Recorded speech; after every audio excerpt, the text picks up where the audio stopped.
우리 함께 기도하겠습니다. 하나님 아버지, 은혜와 사랑을 감사합니다. 참으로 소란한 세상 가운데서도 저희를 지키고 보호해 주시고 오늘도 이 예배의 시간을 허락해 주심을 감사합니다. 예배를 통해서 우리 삶 가운데 거하시고 역사하시는 살아계신 하나님을 만나는 시간이 되게 하여 주시고 저희 모두의 믿음이 더욱 견고해지고 굳세어지는 시간이 되게 하여 주시옵소서. 귀한 헌물을 올려드립니다. 이 물질뿐 아니라 저희의 마음을 받으시고 오는 한 주간의 삶도 하나님께 헌신된 온전한 순종의 삶을 살아가는 온전한 헌신으로 드려지는 저희의 삶이 되게 하여 주시옵소서. 이 나누는 말씀 가운데 함께 하여 주시고 성령으로 친히 역사해 주셔서 하나님의 귀한 뜻이 저희의 심령과 삶에 온전히 이루어지는 복된 말씀이 되게 하여 주시옵소서. 예수님 이름으로 감사하며 기도하옵나이다. 아멘. 오늘 우리 같이 나눌 말씀은 에베소서 5장의 말씀입니다. 에베소서 5장 15절에서 18절 말씀을 제가 봉독하도록 하겠습니다. 에베소서 5장 15절에서 18절입니다. 그런즉 너희가 어떻게 행할지를 자세히 주의하여 지혜 없는 자 같이 하지 말고 오직 지혜 있는 자 같이 하여 세월을 아끼라. 때가 악하니라. 그러므로 어리석은 자가 되지 말고 오직 주의 뜻이 무엇인가 이해하라.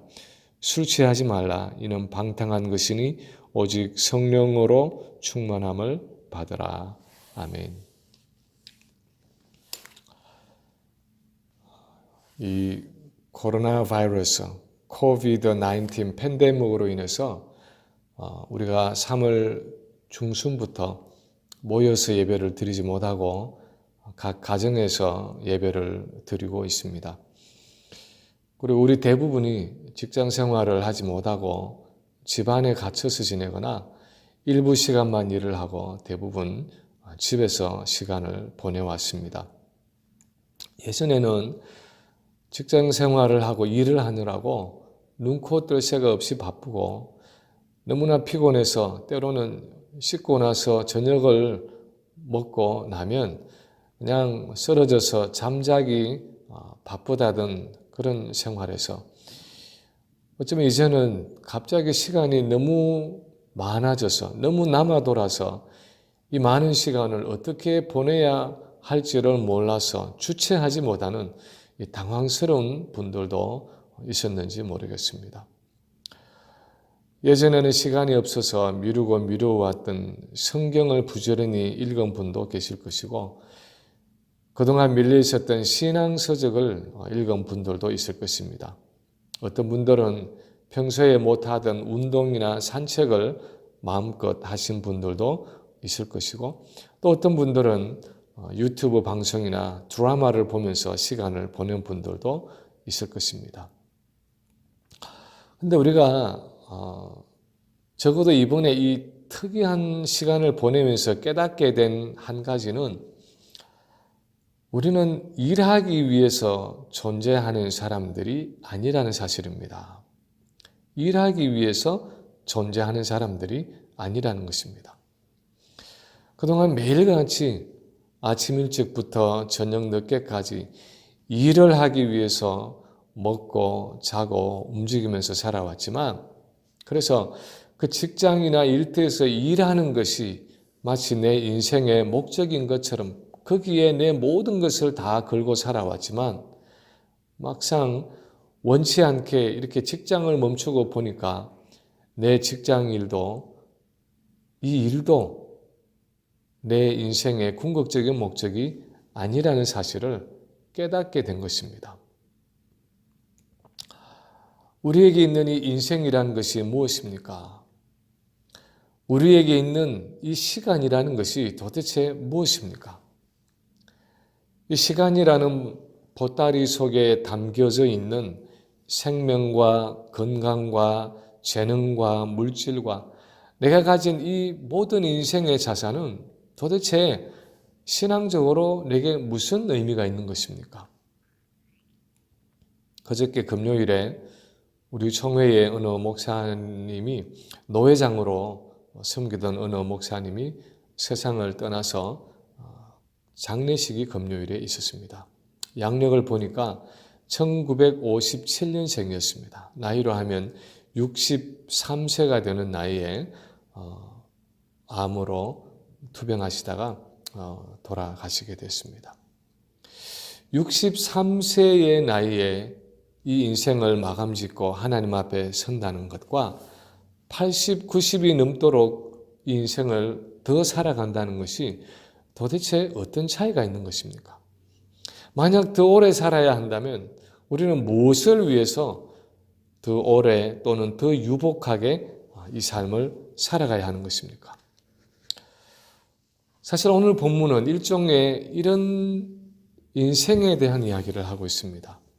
우리가 가지고 있는 이 인생의 의미가 무엇이며 이 인생의 주된 자원인 시간의 의미가 무엇인지, 그래서 이 시간을 가지고 어떻게 살아가야 하는지를 우리에게 가르쳐 주고 있습니다. 첫 번째 오늘 본문이 우리에게 말씀하는 것은 16절에서 기록된 것처럼 세월을 아끼라 하는 것입니다. 세월을 아끼라 하고 말씀을 하고 있습니다.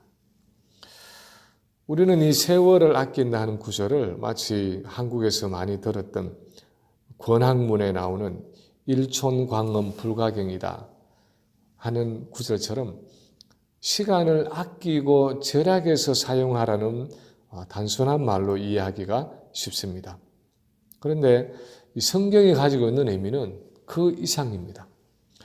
세월을 아끼라 할 때에 이 세월로 번역된 헬라어 단어는 시간이라는 의미와 함께 기회, 계절, 추수에 적기 하는 의미가 함께 들어 있습니다. 시골에서 농사를 지어 보신 분은 아시겠지만 농작물을 수확하는데 이 추수에 적기라는 것이 얼마나 중요한지 모릅니다. 아직 충분히 익지 않은 때에 설익은 과일을 또는 농작물을 미리 추수해서도 안 되지만 그것이 너무 늦어져서 서리가 내리거나 너무 익어서 떨어지기 전에 아주 적절할 때에 기회를 잡아서 추수해야 하는 이 추수의 적기가 있다는 것을 우리가 잘 알고 있습니다. 그래서 시골에서 살아보면 추수 때가 되면 더 늦어지기 전에 더 많은 일꾼을 사서라도 때로는 밤새 불을 켜놓고라도 추수 때에 맞추어서 과일이나 곡식을 거두어 드립니다.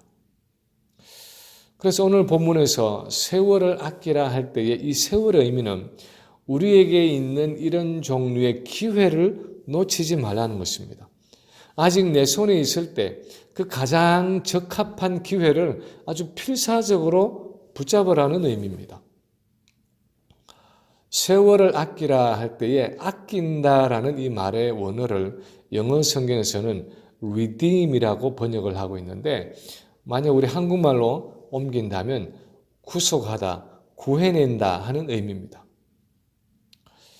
예전에 아이들이 어릴 때 교회에서 여름 성경학교를 하면 달란트 시장이라는 것이 있었습니다. 여름 성경학교를 시작하면서 아이들이 무엇을 잘할 때마다 달란트를 줍니다. 종이로 만든 1달란트 또는 5달란트 또는 10달란트 이 지폐 비슷하게 생긴 종이 조각을 아이들에게 상으로 줍니다. 추석을 잘하면 1달란트, 요절을 암송하면 5달란트, 성경 퀴즈를 맞추면 10달란트 이런 식으로 아이들에게 상을 주는 것입니다. 그렇게 한 주간의 여름 성경 학교 기간 동안 열심히 달란트를 모아서 마지막 날 마지막 시간에는 자기가 한 주간 모은 그 달란트를 가지고 상품으로 교환하는 달란트 시장이 열립니다. 큰 테이블 위에 학용품도 있고 장난감도 있고 생활용품도 있는데 어떤 것은 하나에 20달란트 또는 30달란트 또는 50달란트짜리도 있습니다. 그러면 내가 그동안 모았던 모든 달란트를 내어놓고 상품으로 교환해서 집으로 돌아가는 것입니다. 그것을 달란트를 리딤한다, 구속한다라고 말합니다. 오늘 본문에서 세월을 아끼라, 세월을 구속하라 할 때에 이 구속한다는 말의 의미가 그것과 흡사한 의미입니다. 내가 가진 이 시간, 이 세월, 이 재능, 이 건강, 이 물질을 가지고 영원한 가치가 있는 것으로 교환한다, 맞바꾼다 하는 의미입니다. 사실 아이들이 그동안 열심으로 모은 이 달란트는 몇 달란트라고 써져 있지만 그냥 종이 조각에 불과한 것입니다. 성경학교를 다 마치고 집으로 가지고 돌아와 봐야 아무런 가치가 없는 쓰레기에 불과합니다. 그렇지만 성경학교가 끝나기 전에 달란트 시장에서 그것을 교환하기만 하면 그것은 상품 가치가 있는 것입니다. 그것처럼 이 땅에서 우리에게 주어진 이 시간, 이 세월, 이 재능, 이 물질, 여러 가지 자원이라는 것은 그 자체로는 그냥 이 땅에서 쓰고 없어져 버리는 것에 불과합니다. 그러나 아직도 내게 기회가 남아있을 때 내가 가지고 있는 이 세월, 이 시간을 영원한 가치가 있는 것으로 바꾸어 교환할 때 그것은 단순한 이 땅의 자산이 아니라 영원한 것을 얻을 수 있는 기회가 된다는 것입니다. 우리가 가지고 있는 이 세월이라는 것은, 이 시간이라는 것은, 이 시간 속에 담겨져 있는 모든 그 우리의 가진 것들은 영원한 가치를 얻을 수 있는, 영원한 가치로 바꿀 수 있는 그 하나님 나라의 자산이라는 것입니다. 그러므로 내게 주어진 이 시간과 이 세월을 낭비하지 말고 이것을 하나님 나라를 세우는 기회로 잡아서 구속하라는 것입니다. 하나님 나라의 자산인 세월을 아껴서 영원한 목적을 위해서 투자하라는 것입니다.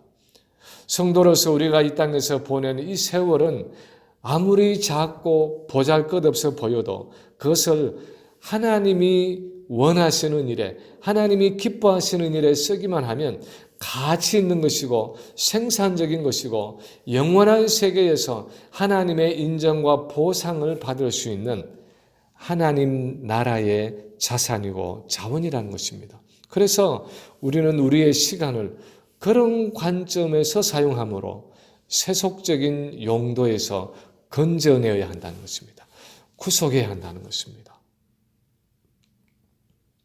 두 번째로 오늘 본문은 또한 우리가 그렇게 세월을 구속해야 하는 이유를 말하고 있는데 그것은 이 세대가 악하기 때문이라고 말하고 있습니다.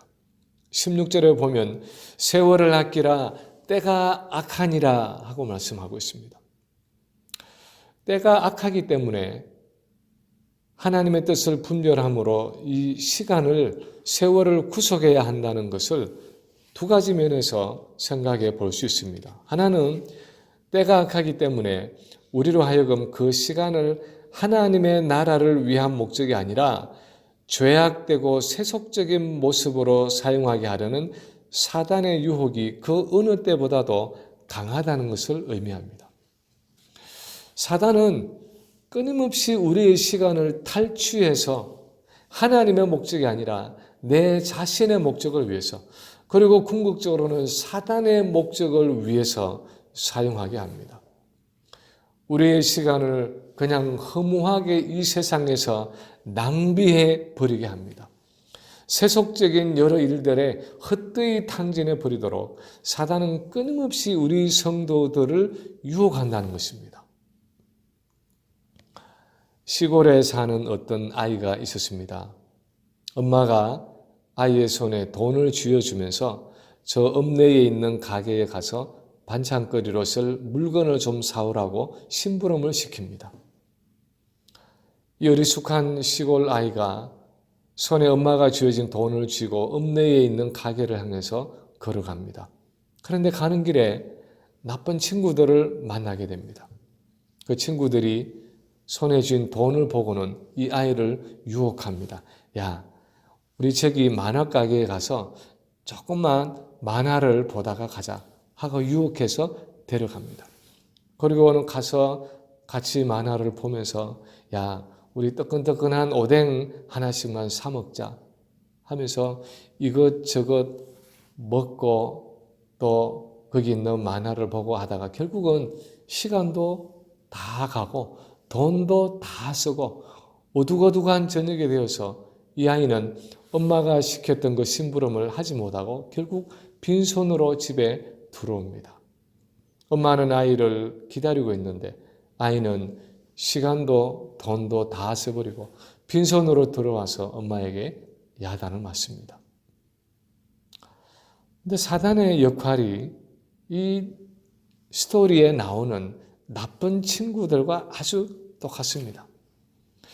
하나님이 어떤 목적이 있어서 우리에게 부탁하시고 우리의 손에 맡겨주신 그 세월, 그 시간이라는 자산을 가지고 사단은 우리를 끊임없이 유혹합니다.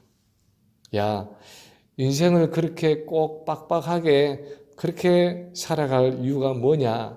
사람은 좀 놀기도 하고 즐기기도 해야지.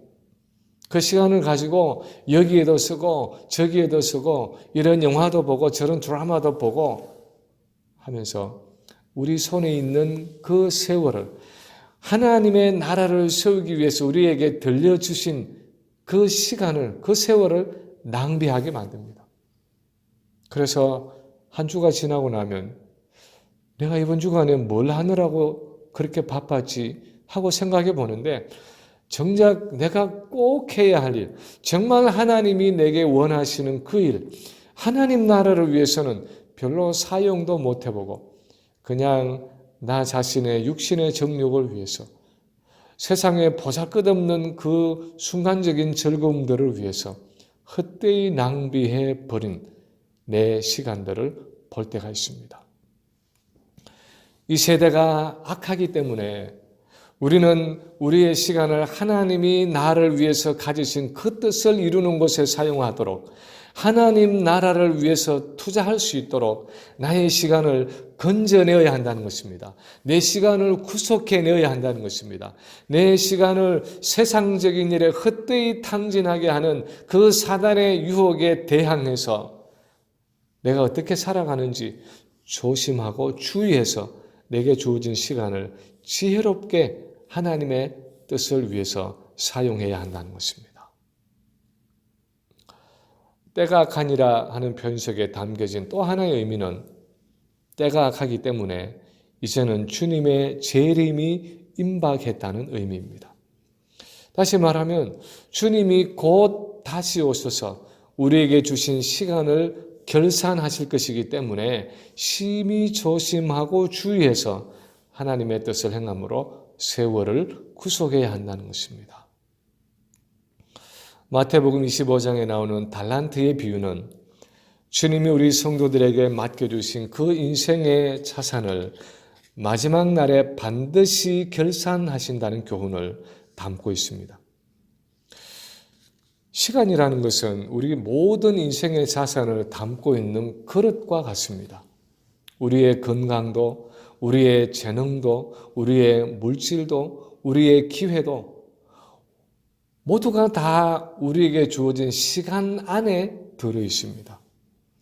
아무리 건강해도, 아무리 재능이 많아도, 아무리 물질이 많아도 오늘 저녁에 주님이 오시든지 아니면 오늘 저녁에 내 생명이 끝나면 내 모든 인생의 자산도 거기서 끝나는 것입니다.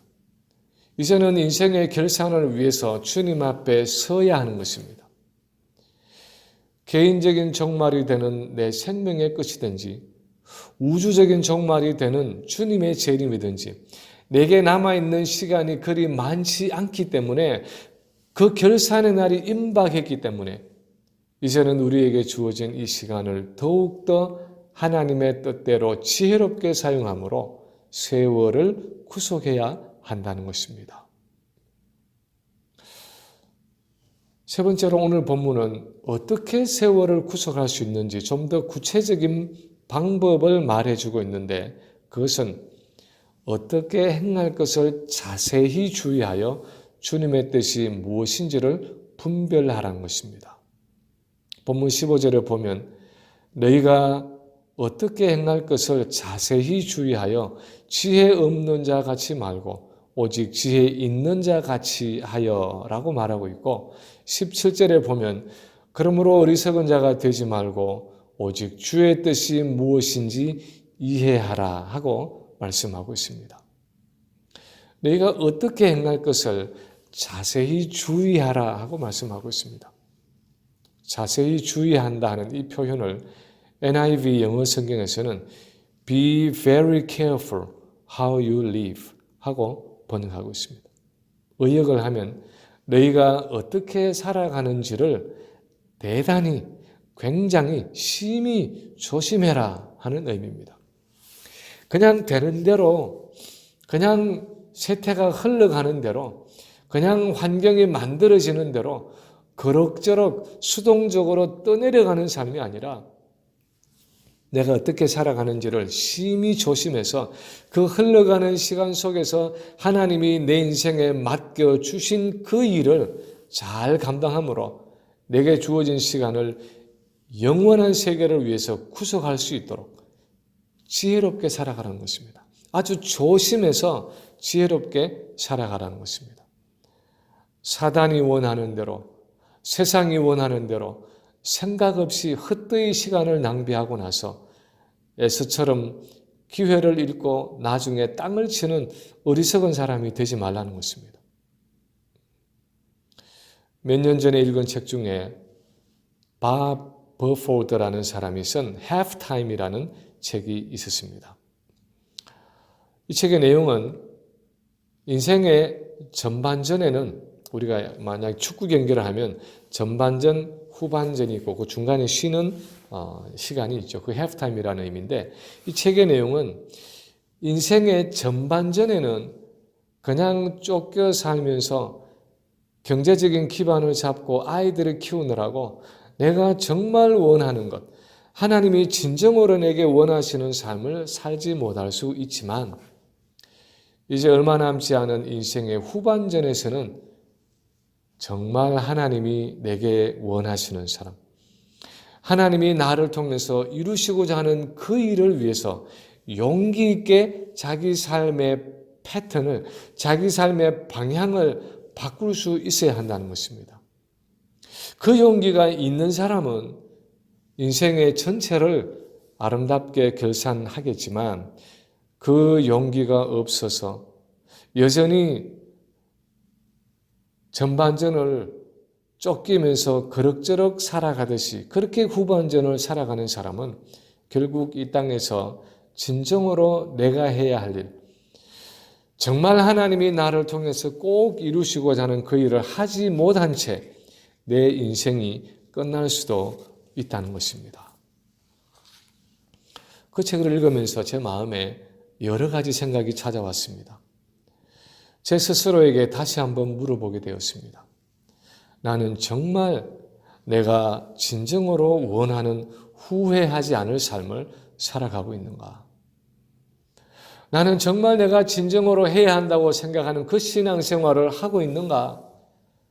나는 정말 내가 진정으로 해야 하는 그 목회를 하고 있는 것인가? 여러분은 어떻습니까? 여러분은 여러분이 진정으로 원하는 삶을 지금 살아가고 있습니까? 하나님이 진정으로 여러분에게 원하시는 그 일을 하고 있습니까?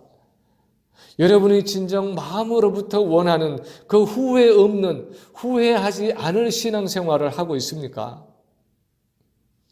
오늘 본문에서는 너희가 어떻게 행할 것을 자세히 주의하여 어리석은 자가 되지 말고 지혜로운 자가 되어서 주님의 뜻을 분별하라고 말씀하고 있습니다. 나를 향하신 그 주님의 뜻을 이해하는 것, 그 주님의 뜻을 분별하는 것, 내 인생을 향하신 하나님의 뜻을 이해하는 것. 그것이 우리가 세월을 구속하기 위해서 꼭 해야 할 일이라는 것입니다.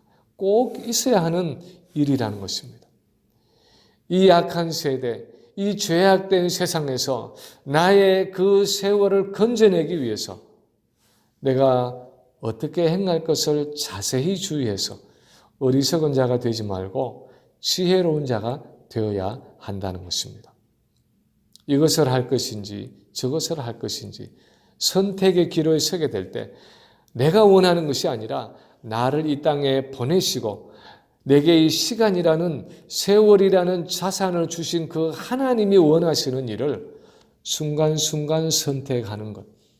그것을 분별하는 것이 바로 우리가 세월을 구속하는 한 구체적인 방법이라는 것입니다.